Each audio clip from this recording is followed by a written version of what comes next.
episode of The Follow-Up. I'm Eden, and this is my dad Noah, and every week for 3 years, we've been sitting in my bed and having a conversation about something we want to talk about. And this week, we're going to talk about homework. Yeah, so I don't think you have a lot of homework. We don't, especially for 4th graders when we had more in 3rd grade. It seemed like you did, but it's a topic that I've talked to my friends from where I grew up who are teachers and about what their homework is like, what they assign, what's worthwhile. They try to make it where it's not just busy work. It's reinforcing the things that you're learning in school and making sure that that you can become masters of a subject, and then where they can challenge certain students in certain areas. So I don't think it's just like everybody gets the same all the time, which I think is nice. Yeah. So let's go through right now. What's your homework every day right now? So we have 3 math problems. No, 4. But sometimes there'll be about 4 math problems. Yeah, about 4. Yeah. Then we have to read for at least 40 minutes, and we have to jot something down about our characters or what we've learned. Okay. So, and for your math, you have it's almost like a menu that you get on Monday. And everybody gets the same thing. Right. So theoretically, you could just do all your homework on Monday. Right, but I'm saying you could, because it's not like... It's what we learn in school that day. Really? It's not like... Oh. Because it all seems like it's all under the same... It is, because that's what we're learning in the unit. So it's based off what we've learned for like the week in that day. Right, exactly. But not... Like, if you looked at your Thursday homework last week on Monday, you wouldn't say, oh, I don't know, we haven't learned that yet. Well, right? I would know what it was, but we haven't learned that in school exactly yet. Oh, really? Okay. All right. Well, okay. Right. So I'm mistaken there. Yeah. Okay. And then you're reading. Last year you had reading, writing. You had a writing prompt, which I really liked. So you would write every day, and also a few math problems. Yeah. What is when you do your homework, and math, it's not overly challenging, but what are you focused on with your math, or what are the things that Mom and I stress to you when doing math? So keeping everything organized, and also like if I'm just writing like a target sentence or like a sentence after like. And what likes? That's a focus. Yes, that's not saying like. But blank has blank something. Like, Susie has something cookies or like something. Making sure that my handwriting's neat and I'm not racing through that I'm like making sure everything's neat and organized. Mm-hmm. So it's organization, and when you're writing, you have to take enough pride in your writing there as you would if you're writing a story. Because also, in your writing, when you write you have to write the sentence out of your equation. Yeah. There have been a few times where you've just simply written a completely different number than what was the actual answer. Right. Like you just do it too fast, and we've talked about this before. And not making like careless mistakes. Right, and that's what I did so much of as a kid, and so trying to make sure that you can learn from my mistakes and how bad that feels when. Oh, wait a second. This was just, of course I know this answer. I was rushing. Like, what was the point of rushing through it? Also, like, on the math menu, my eyes sometimes, like, if there's 2 questions, and it's, like, addition problems, and they're in big font, my eyes will wander to the next question and take a number from it. Right. And yeah, that's annoying when you figure that out. Exactly. So it's really a matter of staying focused. Yeah. So then when you're reading at night, and so you usually do your math, whatever your homework is, you do your math earlier. Yeah. Depending on your after-school activities, and then oftentimes it's reading at night. In my bed. In your bed, or right on a beanbag chair and on your floor, right. which are now like rolling in like it's a boulder. And it's worth it. Good birthday present though. Yeah. And so, by the way, this is the first podcast of you being 9 years old. Yeah. Yeah. You look different. Make those earrings yourself? I did. And you put them in yourself and everything? Uh-huh. Look at you. So grown up. So, as you're reading, and you have to jot down certain things. So as you're reading, are you thinking, "Oh, should I jot this? Should I jot this? Should I jot this?" How does that process work? It's also just thinking about, okay, so as I'm reading, I'm thinking about, this character. I know this about this character. This evidence proves this. Or, this person seems to work better with these people. Or, this might be a problem because of this. Or, the lesson of this story is, in this part of the story, this shows teamwork when blank. Okay, so and these prompts are example of things that your teacher has said, hey, when you jot, think about these things. I just came up with a few things there, just like that I think about. Mm-hmm. But our teacher attached, stapled, to be precise, a piece of paper in the back of our notebook to tell us that we can jot about. Okay, so it's helpful. Like solution, problem, character trait, character feeling, character change. A lot of character stuff, but I guess hints to the problem. Okay. All that type of stuff. When you do reading, Story then mountain. So math matches up to what you're doing in school. When you do reading at home with jotting, what are you doing? What are you doing in reading in school?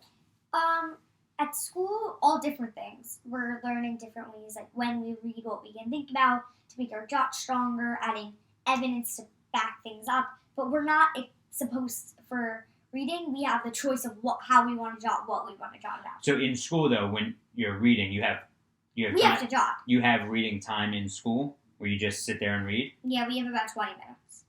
Oh, okay. So you have a reading period, and you're jotting during that time also? Yeah, you have to jot.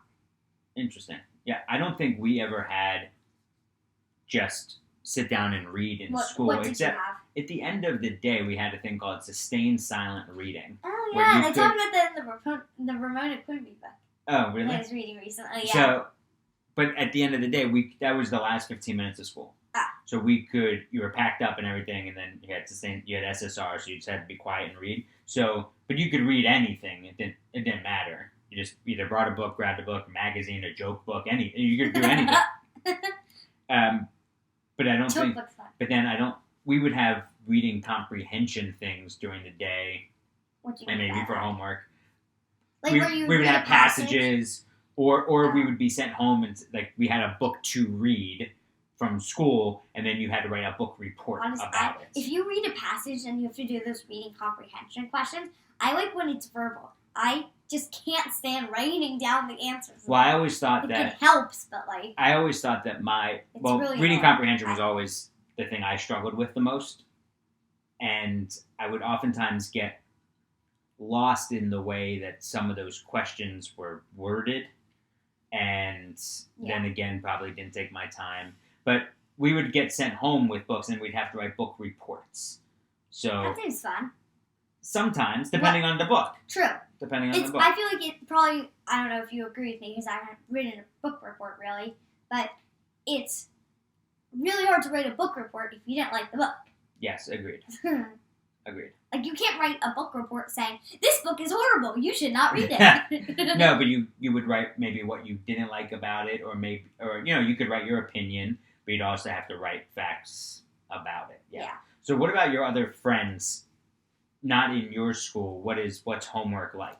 So some of my friends have a huge binder of homework that they go home with, and it's a lot of stuff. Because some of them go around school to different classrooms and have English, math, science, all different other things that I don't have. Well, you have science twice a week. Yes, but they have they have a lot of other things, and it's 2 English periods a day, 1 math period, where they go around school. Okay. some of my friends don't have homework at all. Mm-hmm. And a bunch of people, I feel like that's a huge topic.